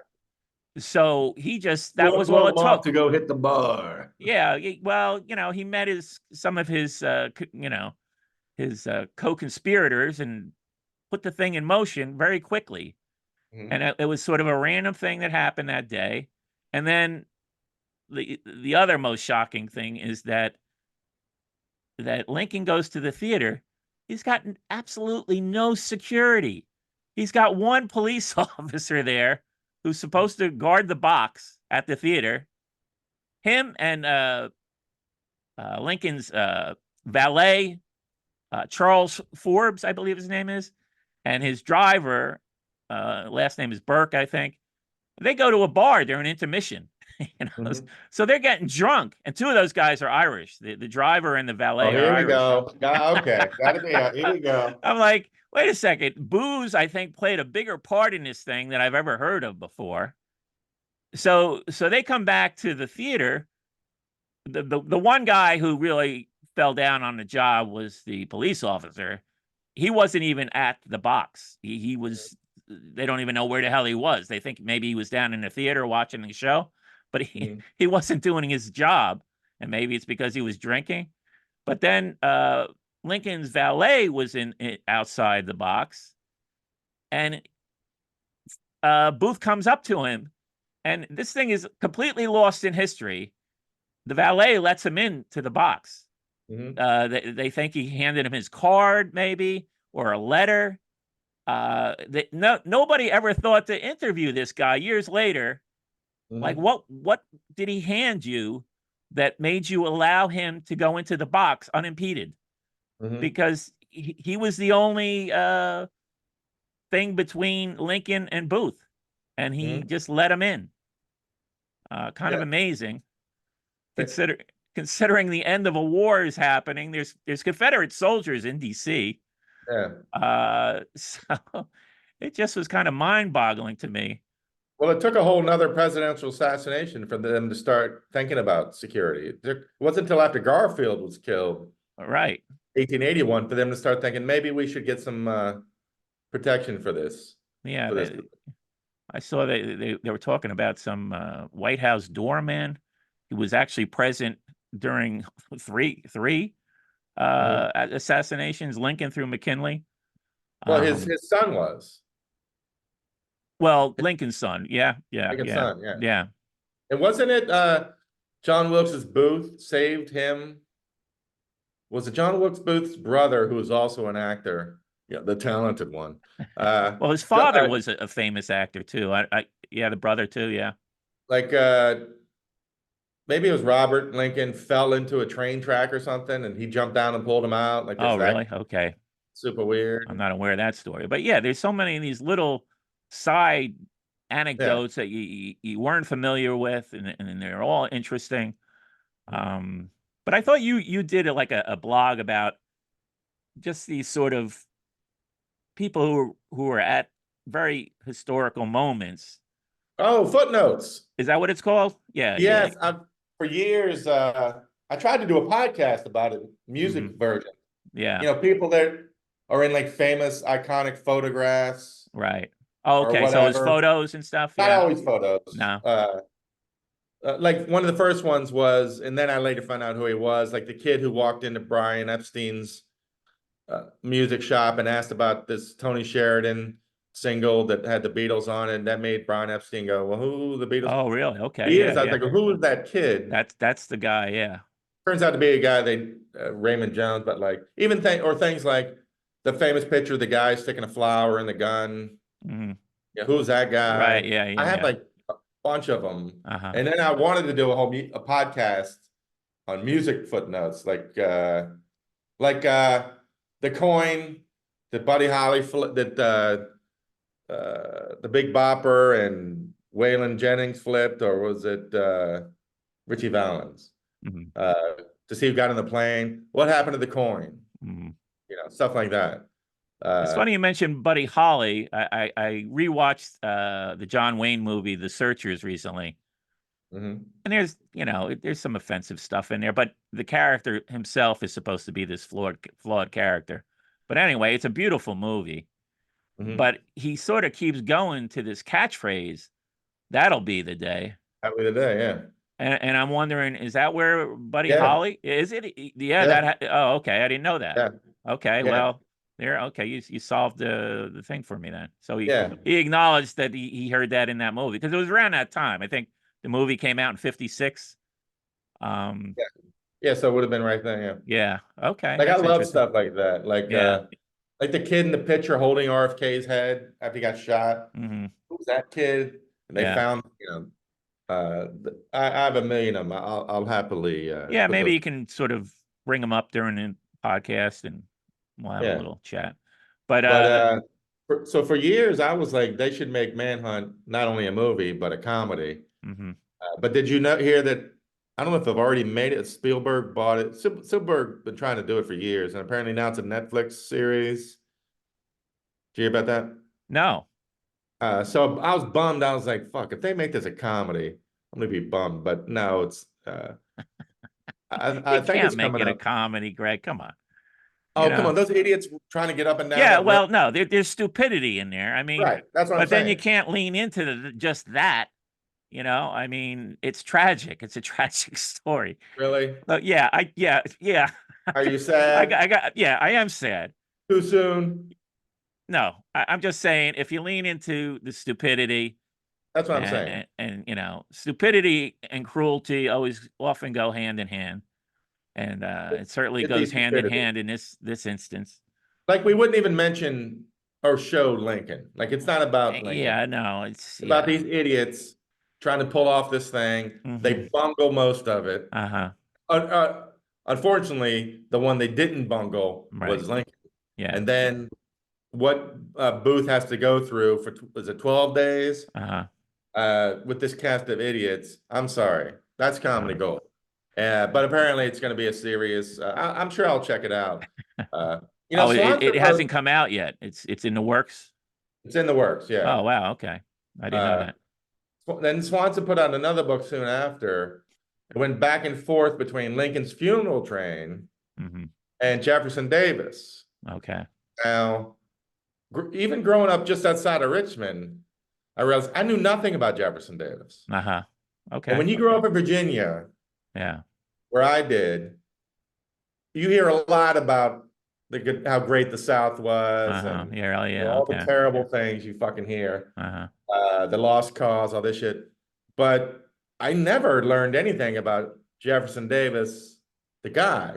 And it Uh-huh. turns out, other than him being a traitor and enacting a war against the United States to propagate slavery, Yeah. interesting Yeah. guy. Those things aside. Right. If we move those things, number one, he went to, you know what the name of his college was? No. Transylvania College. Okay. All I'm right. sorry. Uh-huh. If you want to be a more sympathetic character, put that out there. At Uh-huh. least it's funny. Yeah. You know, you go to college, it's named Transylvania, you Mhm. can't get some laughs. He he lived another 30 years. Mhm. And like I'm not going to remember all the details, but he became a senator Mhm. or a Okay. congressman or All right.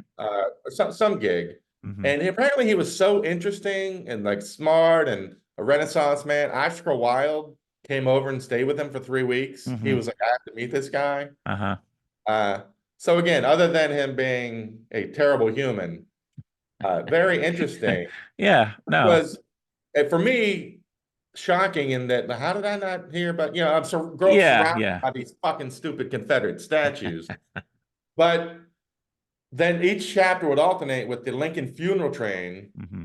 and that was incredibly uninteresting. Uh, Like chapter after chapter of, oh no, we're in Peoria. They're running okay. out of flowers to mask the scent of Lincoln's body decomposing. Okay. Okay. Yeah. But the Jefferson Davis shit was Uh, like, if you have to read about a historical shithead, interesting guy. I'm leaving yeah. out a lot of it because I can't Yeah. remember it. But But I mean, I guess love it. it was interesting to me who some, I didn't remember the particular detail that the famous actress who was in the play, Oh, My Country or something. our American cousin, I believe, Our American Cousin. Yeah. she What that? beats she sort of seizes the moment, for I guess an actress sort of has these uncanny instincts to rush up into the box. She knew the way to wind her way up there, Uh-huh. and she ends up cradling Lincoln's head in her lap. Mhm. So her dress ends up being spattered with Lincoln's blood. Ka-ching! And and that's exactly what happened. This dress had its own history of its own, had a history of its own after the assassination, and it Mhm. was put on display. I think pieces of the dress were cut up and sold. Just amazing. The industry that would crop up, around an assassination. What do you think the next night when they put that play on? How do you think that went? Like, how'd you like to be Um, in that play? Like, hey guys, thanks for coming. I think it may have been canceled, Greg. I haven't. Hey, I don't know if it was mentioned. they made the winter dance party. They made Buddy Holly's band go on the night after he was killed. Really? Was Wow. Lincoln better than Buddy Holly? Okay. But I highly I think he recommend. is. I'm going to weigh in on that one. Sorry. Lincoln is greater than Buddy Holly. You're saying Hey, Buddy Holly is greater than Lincoln? look, Mike. You argue one way, Uh-huh. I argue another. We go round and round. At the end of the day, It's a we show. all we That's gain a the certain respect for each other. Of course, Lincoln's the better American, a okay. better. Okay. So anyway, yeah. So I think one of my goals of this year is to become a slightly bigger. I think you've probably read this one, no? Team of Yeah, Rivals. yeah, You read that one? yeah, Good one. yeah, very good. I don't remember as much as Manhunt. It certainly doesn't read as great as Manhunt. Like Manhunt does feel like it's fiction, Yeah. even though it's not. You know what I But remind me? Have you ever read The Killer Angels? Michael. no, That's historical fiction, but it's well done. yeah, Um, I've heard that's a good one. Yeah, I feel like for fiction, I prefer the book, but I feel like we're at the point now, and I'm not saying don't read nonfiction, obviously. At this point, so many documentaries are so great. I'm just plus I'm lazy as hell. I feel like I can get a great documentary on whatever, instead of reading about the Detroit housing market, I could probably find a great documentary on it. uh-huh. I don't know if I'm just getting lazier, Well, I mean, but it's yeah, been I hit the a wall with while since nonfiction in like I 15 years. watched Ken Burns. I mean, that when I saw it when it came on, and it was great. I haven't looked at it again recently, but Yeah, reading this book, Manhunt, feels like I'm getting more details, yeah. than the documentary was able to fit in. It's all Uh, such brilliant rhythm and pacing. are you familiar with this book? Battlecraft Freedom. I Yeah. read that. You read this already? Okay. All right. That was So a long time. Yeah. I'm making a list where we can talk about stuff. Although it may be a while since you read them, right? Hey, Mike, I'm not going to apologize for being so far ahead of you, bro. So are you Well, all yeah, I Civil War think you're this year? qualifying as a Civil War buff so far. You're two for No, no, two. You're 2 for 2. no. Our friend Serge, who I have to give props, recommended 4 of my favorite books I read last year. He's a Civil War buff. He knows his shit. Okay. Well, maybe we can get him on here. How about this one? No. Lincoln by David Herbert Donald. Sounds like an idiot. No, Great cover. yeah. I mean, it is, it's pretty Mhm. self-explanatory, right? Mhm. But I heard great things about this when it came out, so I Mhm. picked it up. I haven't read it yet. No, I'm very ambitious. Like I think most people are that way. You buy the Mhm. books, you end up more books than you've read. Sure. And then I've books that have traveled from city to city with me. then I recently got this Library of America has the Bruce Catton. Have you ever read any of the Bruce Oh yeah, Catton? Is that yeah. historical Is fiction? is Or that how you say it? I think I always said cotton. well, it's The cat? Yeah. Catton. I don't know if I've heard it out loud. But that's the Army of the Potomac trilogy. There's lots of The see what? Potomac. the Army. Oh, okay, Potomac. Okay, well, you know the region better than me. Thank you, Mike. What did I say? Potomac, I mean, Potomac, we don't need to go. We can move Potomac. forward. I You've want to bumbled get it. around I long want to enough. get it right. I don't want to be the dope on the show.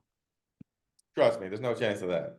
As long as But anyway, I never pictured you being a wannabe Civil War buff. well, like I said, I'd read reviews for these books, and they were fantastic reviews. I'm like, okay. And I think the Battle Cry of Freedom was part of the Oxford American History series or whatever. Yeah, that's a good And I've one. read a few of those books. I've read the Freedom from Fear, which is the FDR years. That was really good. And then I read the later ones, which, well, there was one called Grand Expectations was good. Mhm. Um, some of the later ones, like the Bush era or whatever, not so great. But any other favorite nonfiction books come to mind that you could recommend to people? I have a couple. You mentioned I did put together a short list of ones I've read over the last. Like I said, I stopped like 15 years ago. Yeah, why would you stop though? I don't get that. I just got tired of the whole like What about padding. music books, music nonfiction books? They're Any? different. They're a Uh, little like you don't have to. Well, my favorite music one was always Revolution in the Head, the Ian McDonald book. oh, I don't even Uh, know that one. that was like the first. I mean, now there's a million of them. Uh, book where he took every Beatles song and just detail by detail who did what, who played what, when the song was recorded, why they used this guitar, why they did that. It's fascinating. Okay. Say the name But again. like Say the name. Revolution in the Head. Revolution in the Head. How is Shout? Did you ever read that one? Yeah. That's good. It's fine. A lot of them blend together. Uh, There's one called A Day in the Life that to me became my de facto like uh it was a fun read and it seemed very definitive to me at the time. I mean, this is 20 years ago. mhm. I can't remember the author. Uh, But I lots of mean, Beatles. but You're a Beatles buff. You read a lot of Beatles I read a lot. I mean, not books. the last 15 years because eventually they all kind of blur together. I mean, Yeah. now I'm more, yeah. That's why I like Revolution in the Head because it was all about the music, like the recording, Hmm. as opposed to a lot of the, the outside stuff is great too. But one nonfiction in the book that had an effect on me was Paddy's Lament. It's about the Irish famine, Okay. and I think it taught me a lot about uh, grace, even when you have nothing. Like these people are starving, literally starving to death.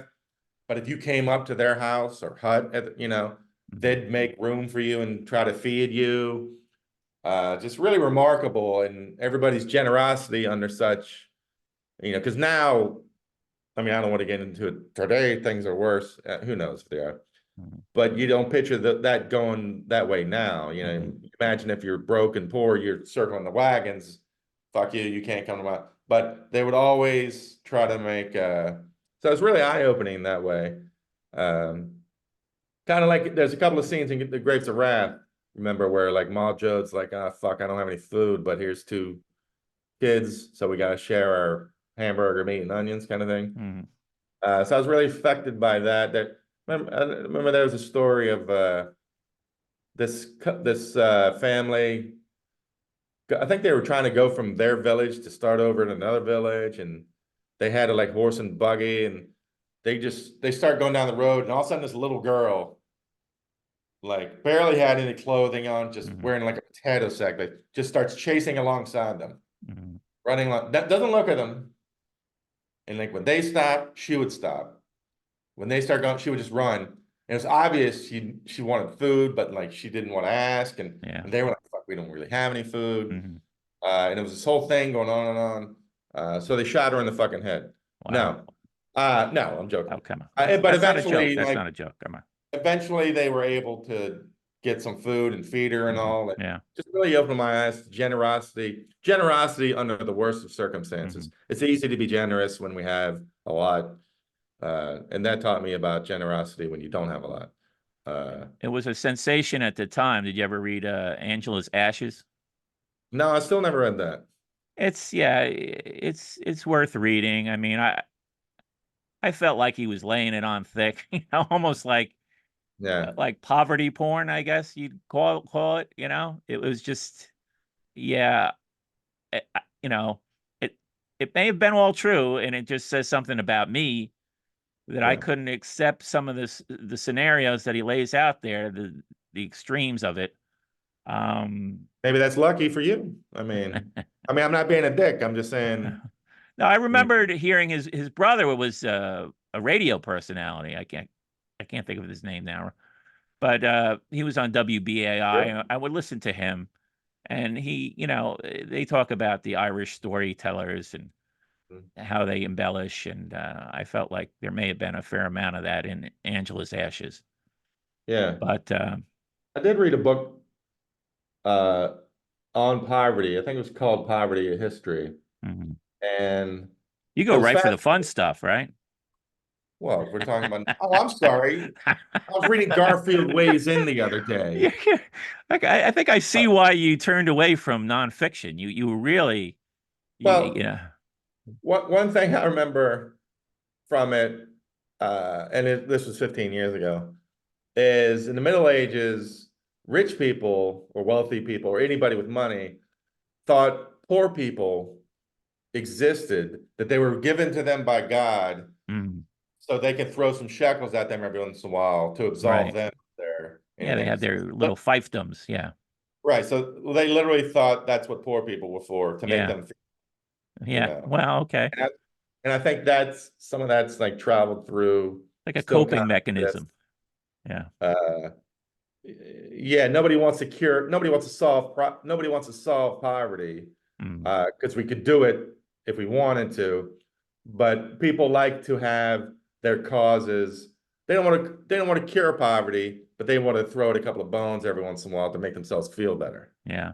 If we cured poverty, they wouldn't feel too good about it, because then all of a sudden they're not as big shots. So that book left a bit of a mark on me Mm.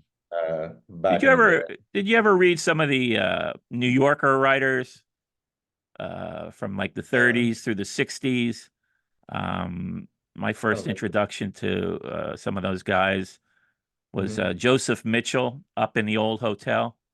Mm-mm. Just really good, reporting. Yeah, their stories that appeared in the New Yorker, Mhm. just about quirky characters in New York, different Mhm. uh, What's his areas, name? the fish market and stuff up in the old hotel. And then there was another famous writer around that time, A.J. Liebling. He wrote a great book called The Sweet Success about boxing. He had like varied interests, you know. Yeah. He was a big boxing fan. He wrote about politics. He wrote The Earl of Louisiana about Huey Long. Uh, he was a correspondent during World War II. These Mhm. great essays he was writing, reporting from the war. Mhm. But then he also loved French food, and so so there's all these French restaurant reviews that he would do, and I read a fair amount of them. I mean, I wouldn't recommend those as the best of his stuff, but I was Mhm. such a fan at that point. I was reading everything. There's a really good anthology. I think it's just called Just Enough Labeling, and you get a cross section of all the different things that he wrote about. There was Mhm. this other guy, St. Clair McKelloway. He wrote a book, Reporting at Wit's End, and that's got some great, all these are all like New Yeah. York stuff. I was interested in these New Yeah. York writers, the stories. And then there's even another guy, John Yeah, McNulty, the that's a play, whole the place on Third genre. Avenue. So yeah, I went Yeah. through a phase. I'm reading all these old New York writers, get a taste for the city. Really good stuff. Yeah, who wrote Up in the Old Hotel? Maybe because that's a genre and a whole time era that's missing from my Oh, it's great. Joseph Mitchell. Joseph Mitchell. Yeah. I'll But all tell you. those guys, once you get a taste of that stuff, I mean, Yeah, that's just great writing, and yeah. It it's, sounds like maybe reminiscent of not exactly, but Down and Out in London and Paris, the Orwell book. Like, yeah, I want to get to that this year too. Yeah, I dug that up. oh, yeah, Yeah. that's a great one. Um, but back to music, nonfiction. Mhm. My favorite music writer is Peter Guralnick. Yeah, He's famous for the Elvis Presley, the 2-volume bio, which is fantastic. that's great. He wrote on R&B, soul music. They're all good. Lost Highway though stood out for me. Mhm. I think that's got like mostly like country and blues artists. Does these little profiles, and they're fantastic. Just really, really great stuff. At some point, I got a little. I was like, how many music bios do I need to read? Like how many Lou Reed books do I really need to read? I kind of went through that. I like Uh, when a review will say this is the definitive, yeah, and then you can get one book and you're one and done. Um, yeah. I I just read want one to. Buddy Holly book that was a great biography, but went into too much detail. Like wanted to tell you how the scrotum was lacerated in the wreck and everything. I'm like, okay, we don't need. Wow, You don't need to show you work that hard. wow, yeah. Uh, One other history book. You ever read Son of the Morning Star? mm-mm. That's about General Custer in the Battle of the Little Bighorn. Evan S. Mm. Connell is the author. He's a really good, great writer. He wrote really great fiction, Mr. and Mrs. Bridge books. Those are Mm. fantastic. But the Son of the Morning Star is just great. Again, just give the details, and you can make, in the hands of a good writer, he can make it Right. fascinating. As good as That's any why fiction. Swanson. That's why Manhunt is so great. Yeah, yeah. I'll tell you two of my favorite, and they're very disparate, but they are like one's a memoir. I had never heard. I had no idea who John Lewis was Hmm. in 2000. I got a Barnes and Noble gift certificate for Christmas. Walked into the Barnes and Noble in Union Square. I don't know what possessed me to pick up. It's called Walking with the Wind. And he's like the Forrest Gump of civil rights. He Okay. was everywhere. Hmm. Fascinating. If you want a simple primer, primer, primer, Hmm. primer I think they're both correct. on that era from a guy who, I mean, unless he was bullshitting, which I don't Uh-huh. think he was everything that happened, he was like right there. Hmm. And he was young, obviously, because he only died a couple years ago. Hmm. That's a great one. And also, the book, I think it's by the time I saw it, it was Apollo 13. The book Apollo 13 was based on by Jim Lovell. Okay. Like if you want a again, primer on Hmm. astrophysics, Hmm. dumbed down so that someone like me can understand it and it can hold your attention, be fascinating.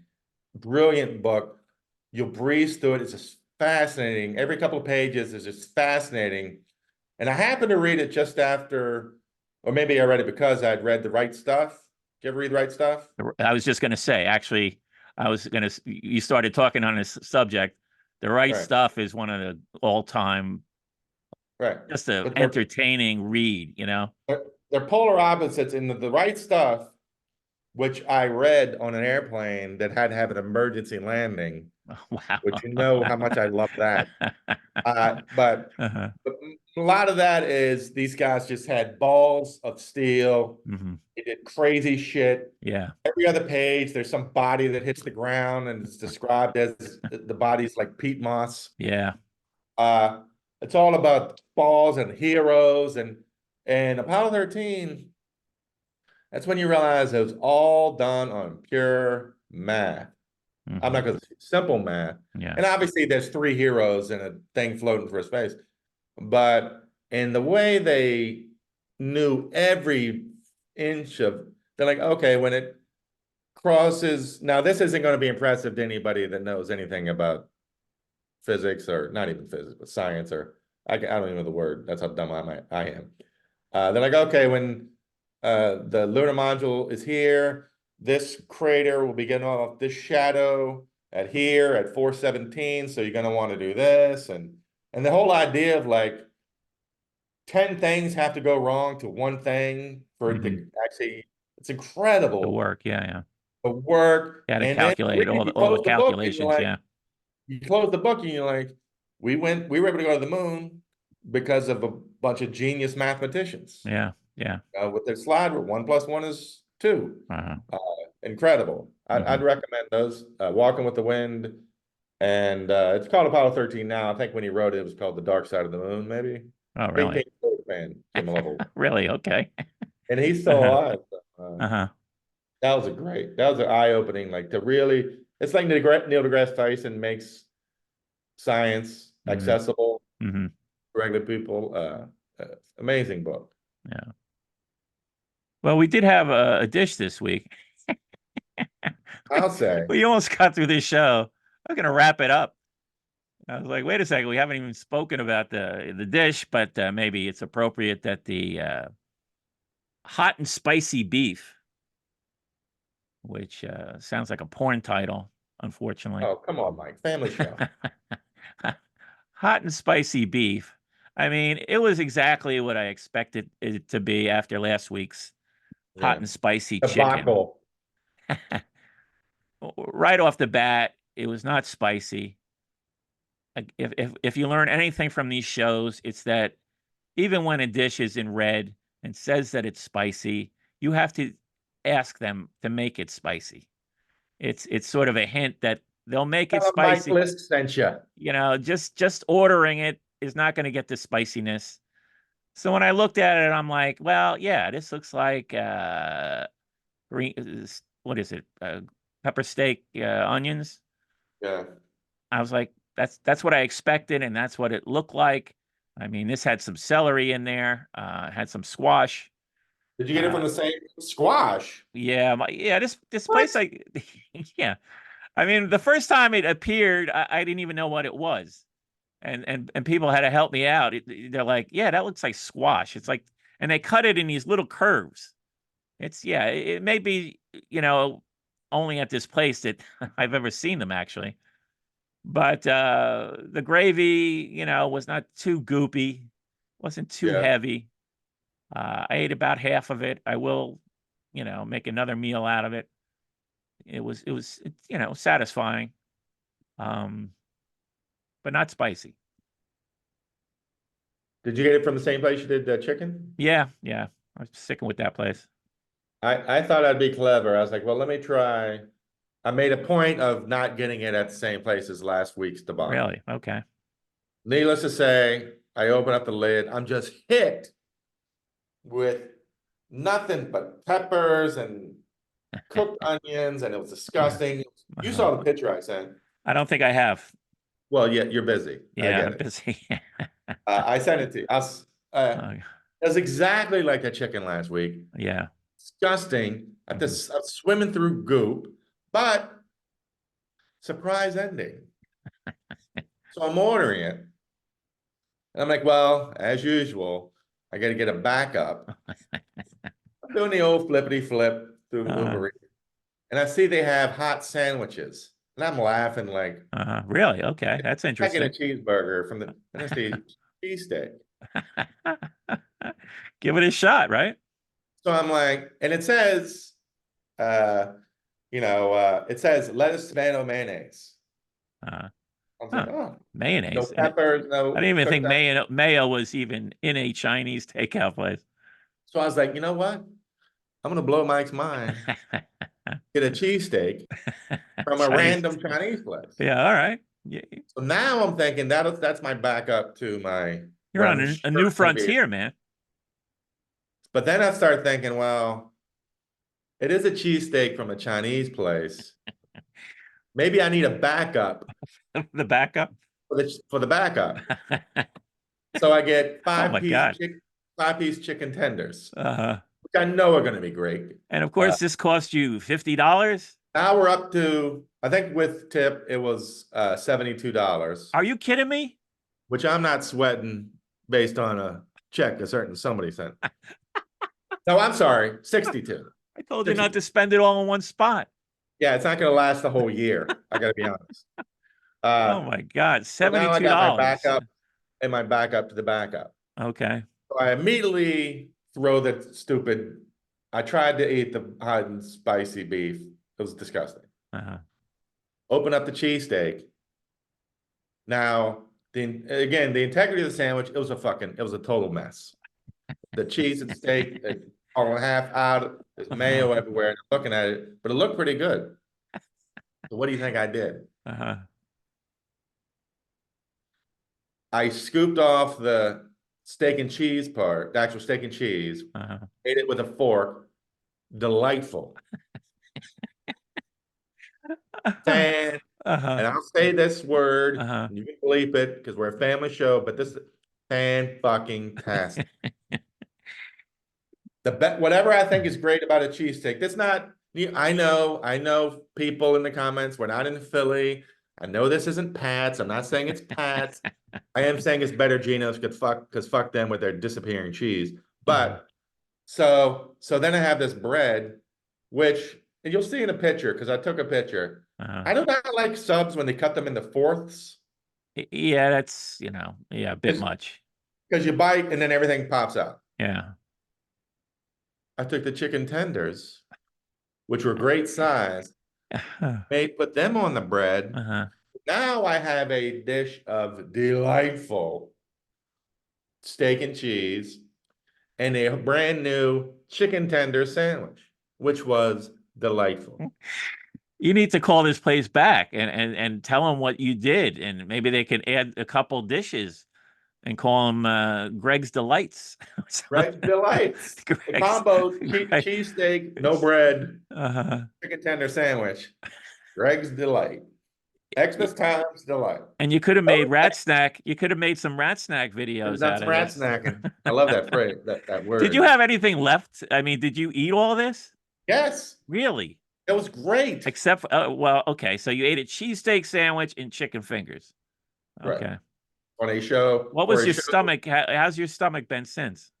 Okay. Okay. I mean, I'm not saying I should be eating it all the time, but for a Chinese restaurant to have a great cheesesteak, and then for me to repurpose chicken into a chicken tender sandwich, Mike, step on your tootsies. I think I'm MVP for the week. No, I'm surprised you're even saying that it was a great cheesesteak sandwich. Hey, I was as surprised as you. You had a That's why I got the backup. You had a bowl of cheesesteak and chicken tenders sandwich. Okay, all right. No, you made it happen. What did we serve? No, I give you credit for the creativity. I mean, I saw an opportunity, Mike, with the bread and the chicken. You did. No, it's amazing how you repurpose stuff on the spot, on the fly. What if we took the steak and cheese parts of the steak and cheese and like sold them in cups and you could just, dig them out with a spoon? Does the receptacle matter? I mean, I guess, you can get cheaper paper cups. Yeah. But yeah, the actual dish, Chinese dish, awful. Everything else, bro. It was melting in my mouth, Mike. No, I'm glad you had a good experience after last week's experience. So, I mean, I am going to need you to cut me another. I'm happy when you actually eat food, and that you don't just chuck it. Thank you, Mike. I don't know if a lot of people are concerned whether or not I'm eating food, looking at me, but I am going to need you to cut me another check for next week's meal. That's what. And of course, no fortune cookie and no napkins. They didn't. No napkins for that mess you ate. It was, yeah. How did you clean up afterwards? Well, I popped over to the cafeteria and grabbed a bunch, but. Oh, okay. Enhance your karma by being kind to everyone you encounter. All right. Yeah, that's not a fortune. That's just an order to be nice. It's a sort of reworking of the golden rule, right? Sounds like bullshit. Well, so Yeah. I had a great lunch, in spite of a crappy dish. Yeah. Well, I'm happy when you're happy. Hey, I'm happy when you're happy because I'm happy. And I mean that, man. And on that note, I think Real quick, yeah, sure. everybody let me know if there's any updates on tracking down my college girlfriend for me. There were lots of Uh, theories left. I mean, people had some theories what was going on there. they did? What'd they say? Yeah. You didn't read some of those comments? I don't think so. Some were fairly critical. Go Oh, back. really? Go back. Go back and read the comments Where? On YouTube? on YouTube, yeah. All right, fuck this. I'm gonna have to get upset now. I'll let I mean, you look, her 50th birthday is coming up in 4 days. I feel uh, like the universe is doing something to bring us together. So okay. any of our fans, Well, any of you our know, friends, you just help need out. to enhance your karma by being kind to everyone you encounter. So maybe that karma thing will make this happen. I'm a prince to everyone I encounter. I'm sure you Except are. these people on YouTube comments. So I'm about to put on I'm about to Now, some of blister. them have some legitimate theories. You know, somewhere I think someone mentioned maybe a jealous boyfriend or husband that she did not want to have some old flames, so she basically preemptively blocked you, so the boyfriend or husband would not be Hey, inflamed. I take that. I take that. You know how pathetic I am? I take that as a compliment. Yeah, yeah. I think it was a compliment. Anyway, I So want that's to it. I want to thank everybody for listening. I think this may have been our longest show yet. I think we've set a record. Oh boy. So Tom will be thrilled. just after I was talking about how short the videos are, we've just produced our longest. But maybe you can listen to them in increments. Let us know in the comments how many days it takes to get through these shows.